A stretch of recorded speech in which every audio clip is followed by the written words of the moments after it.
On commence aujourd'hui par une petite question presque philosophique. Dans le monde de Toy Story, Andy, quand il a regardé ce film, Buzz l'éclair, est-ce que pour lui, c'était un film d'animation ou un film live action? Je vous écoute. Enfin, je vous lis dans les commentaires. Bienvenue chez le beau parleur de l'action et du ciné d'auteur.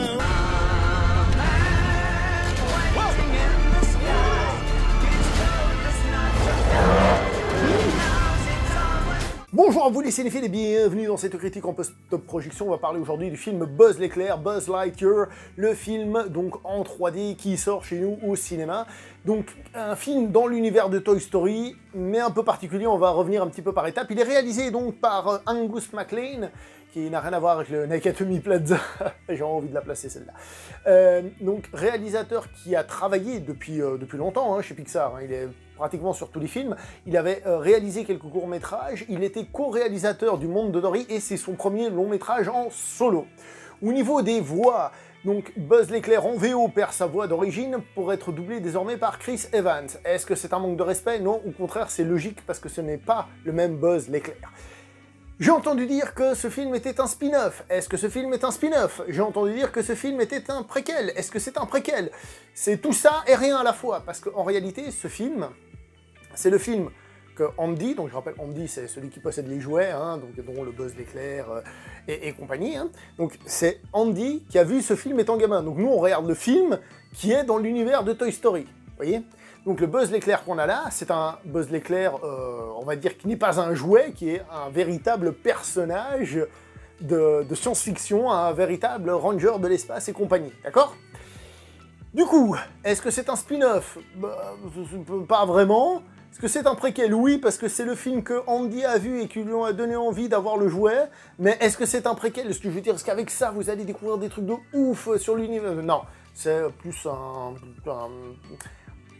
comment vous dire ça, même pas un spin-off, c'est un truc à part, qui peut être plus ou moins lié, mais dont on s'en fout, dans le sens on s'en fout qu'il soit lié ou pas. Finalement, c'est pas hyper intéressant à ce niveau-là, même si, évidemment, on va retrouver quelques répliques, des trucs et des machins, et on peut s'amuser à y voir ça, mais je trouve que c'est pas ce qu'il y a de plus intéressant.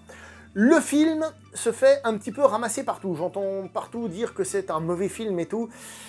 Je suis un petit peu plus réservé quant à cette vision des choses. Je vais aller par étapes.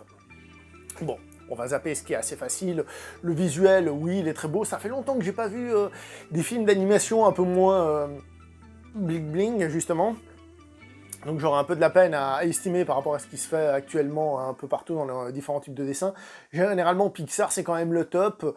Et j'ai rien vu qui m'a dérangé. Au début, j'ai même vu quelques coups de caméra, des caméras qui tournent et tout, que j'ai trouvé plutôt intéressantes. Voilà, niveau mise en scène, j'ai pas grand-chose à critiquer. C'est bien, c'est correct, voilà.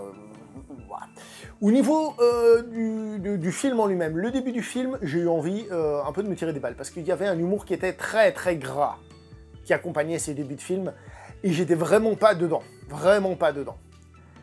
Et ensuite, le film prend une tournure qui est assez intéressante, une tournure plus dramatique, et surtout, et c'est là que c'est le plus intéressant pour moi, une tournure beaucoup plus science-fiction. Le film, il va rendre hommage à plein de trucs de science-fiction. Comme ça, j'ai vu quoi? Du Terminator, du Star Wars, du Star Trek, du 2001, l'Odyssée de l'espace, et d'autres, là, tout de suite, qui me reviennent plus. Mais je veux dire, il y a plein de références. Mais ce qui est bien fait, c'est que ce sont pas des références en mode fan-service. C'est pas du fan-service en mode « Tatin, t'as vu, hey, c'est le Faucon Millenium !» et puis on met la musique de Star Wars. Non, c'est pas du fan-service dans ce sens-là. C'est plus des emprunts, comme on en a dans plein de films, c'est-à-dire on prend quelque chose d'un autre film, on l'emprunte pour notre histoire, pour notre truc, et ce qui fait que le film est un véritable hommage à la science-fiction. C'est un véritable hommage à différents films de science-fiction, en leur piquant des petites idées à gauche à droite, évidemment, qu'on reconnaît, pillage, hommage, toujours la grande question, mais on les reconnaît pour la plupart, et ça c'est plutôt cool. Le film n'a pas non plus une ambition comme beaucoup d'autres Pixar, qui sont des Pixar plus cérébraux, j'ai envie de dire. Mais c'est un truc que j'adore chez Pixar, c'est-à-dire on fait pas juste un film, on essaie de raconter quelque chose de plus profond, parfois de plus, je sais pas moi, de plus métaphysique. Il y a plein de trucs comme ça. Là, ici, on est dans un dessin animé, un film d'animation, pardon, pardon, excusez-moi, qui se veut aussi à l'ancienne. Il rend hommage à un type de science-fiction, même si entre 2001 et Star Wars, c'est un peu l'opposé, vous me direz, mais je veux dire, un type de cinéma de science-fiction et d'aventure de science-fiction, et le film n'a pas la prétention d'être un truc hyper profond sur qu'est-ce que l'humanité, qu'est-ce que c'est que de vivre, qu'est-ce que la vie après la mort, j'en sais trop rien. Le film, c'est juste un divertissement d'aventure, d'action. Voilà. C'est la seule chose. Et ça, il faut le savoir. C'est peut-être ça, je sais pas, j'ai pas vu exactement pourquoi les gens gueulaient, mais c'est peut-être ça qui a déçu les gens. C'est que finalement, ça en devient presque un film d'animation comme on en avait dans les années, je sais pas moi, 90 par là. Ce que je regardais quand j'étais plus jeune. Le premier Toy Story date de 95 quand même. Ça fait vieux, mon Dieu. Oh là là là là là là, je me souviens quand il est sorti au cinéma. Je l'ai vu au cinéma le premier. Misère, misère, bref. Comme je disais, c'est un film plus classique, plus à l'ancienne, où il y a un rythme soutenu, où il y a de l'aventure, où il y a des rebondissements. Alors, certains diront sans doute que ce n'est qu'une succession de péripéties. Oui, mais c'est ce qu'offre le film. Maintenant, il y a les défauts qui vont avec. Oui, aussi peut-être. Avec, plutôt. Les défauts qui vont avec. Alors d'abord, on va évincer une polémique que Pixar a voulu supprimer un baiser lesbien, je sais pas quoi. Je veux dire, voilà, le supprimer, pas supprimer, voilà. L'aspect lesbien dans le film, il est là, j'ai envie de dire naturel, c'est vraiment traité sans être bam dans ta gueule, non, mais il m'a pas dérangé du tout. Je trouve que c'est un non-débat de parler de ça, donc on va pas en parler. Voilà. Au niveau de l'humour, par contre, j'ai eu un petit peu de peine. J'ai trouvé que c'était un humour très appuyé, très gras. Au début, je vous ai dit que c'était horrible. Après, c'est un peu mieux intégré dans l'histoire. Mais il y en a un peu trop, quand même. J'ai trouvé que l'équipe qui accompagne notre cher héros, ça pêche. Sérieusement, ça pêche. Ça pêche. Moi, personnellement, j'ai vraiment eu de la peine à des moments. Je trouve que, du coup, ça empêche le film d'atteindre un niveau un peu épique, parce qu'il est toujours en mode rigolade et tout. Et je trouve ça dommage. Alors oui, évidemment, comme après, il y aura les jouets, machin, puis on avait déjà, par exemple, le visuel de Zorg ou des trucs comme ça, c'est pas très premier degré et tout, je veux bien, mais en faire autant, j'ai trouvé que c'était un défaut pour moi. Je trouve que le film avait plus de potentiel premier degré, en fait, d'une certaine manière, tout en étant toujours, justement, un hommage et tout ça, mais plus premier degré. Parce qu'une des choses qui m'a plu, c'est qu'il y a, comme je vous ai dit aussi, pas beaucoup, mais des vraies notions de science-fiction. Je veux dire, le personnage de Buzz, donc, pour ceux qui connaissent pas l'histoire, il va essayer de trouver le moyen de quitter une planète sur laquelle ils se sont écrasés, déjà, là, créer une colonie sur une planète écrasée, tout ça, là on est dans la SF. Le gars, il va essayer de faire un voyage donc en vitesse méga supersonique de la lumière, tout ce que vous voulez, Warp 27, pour faire référence à Star Trek, pour justement réussir à quitter cette planète. Et à chaque fois qu'il fait un de ses voyages, le temps de son voyage, c'est pas la même chose que le temps sur la planète. Donc il y a des vraies notions de science-fiction. Certes, c'est pas hyper poussé et tout, mais il y a des vraies notions. D'ailleurs, je me demande comment les enfants vont recevoir ça, mais je trouve que c'est fait de manière, je pense, tout à fait compréhensible pour un enfant. C'est-à-dire, il n'y a pas à structurer trop les méninges, je trouve ça amené avec une certaine facilité, une fluidité qui est assez intéressante.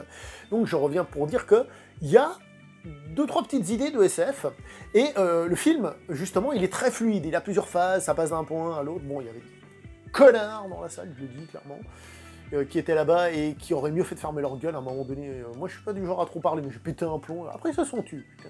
L'éducation, taisez-vous d'entrée de jeu, arrêtez d'être cons.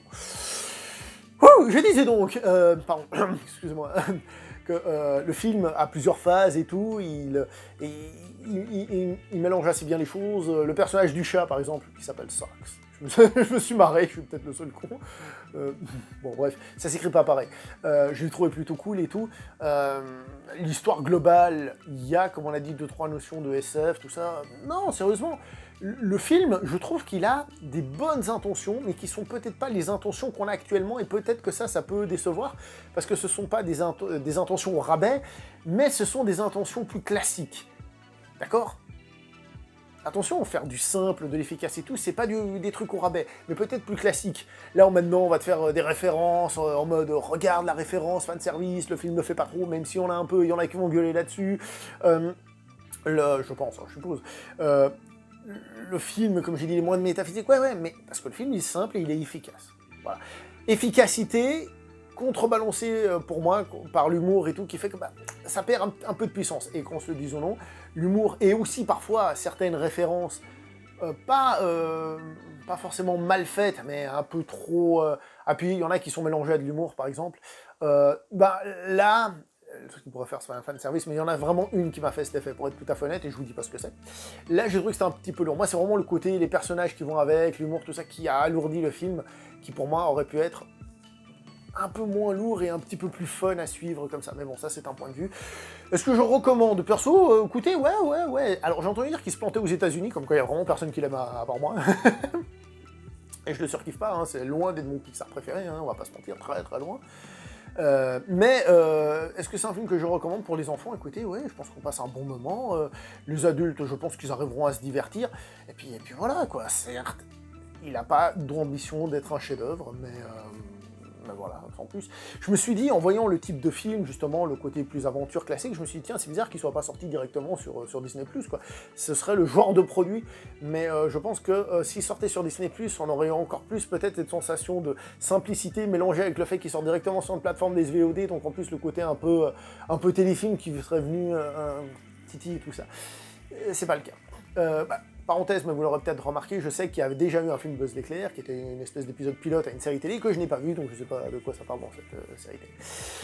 Voilà, bon, j'ai dit à peu près tout ce qu'il fallait. 3 vidéos cette semaine déjà, hein, la vidéo sur Black Phone, le film d'horreur, le biopic sur Elvis Presley, Elvis, et celui-là, des films variés et différents. Bienvenue sur la chaîne du Parleur. N'oubliez pas le like, le partage, l'abonnement, on se retrouve prochainement pour une prochaine vidéo. Portez-vous bien, ciao tout le monde.